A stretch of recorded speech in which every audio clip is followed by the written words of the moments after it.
আপনারা কেমন আছেন? আশা করি ভালো আছেন, আমিও ভালো আছি।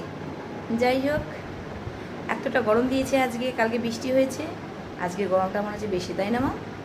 কালকে রাতেও আমার খুব গরম লাগছিলো, কিন্তু এর আগের দিন কিন্তু ঠান্ডা লাগছিলো, বল গায়ে একটা হালকা নিয়েছিলাম বেডশিট, কিন্তু কালকে ঠান্ডা লাগছে। আর আজকে আমি কী করেছি দেখাচ্ছি আপনাদের।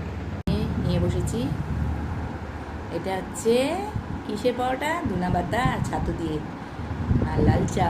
আমি নিয়ে বসলাম দুজন একটা একটা করে খাবো, তাতেই অনেকটা ওটা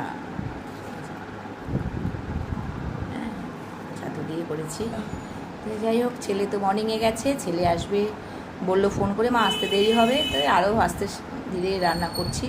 আজকে লাউ চিংড়ি করব, আর ডিম বসিয়ে দিয়েছি, ডিমটা সিদ্ধ হচ্ছে, আলু ডিমের তরকারি, লাউ চিংড়ি, আর একটা ভাজা ডাল কিছু তো ওটা হবেই।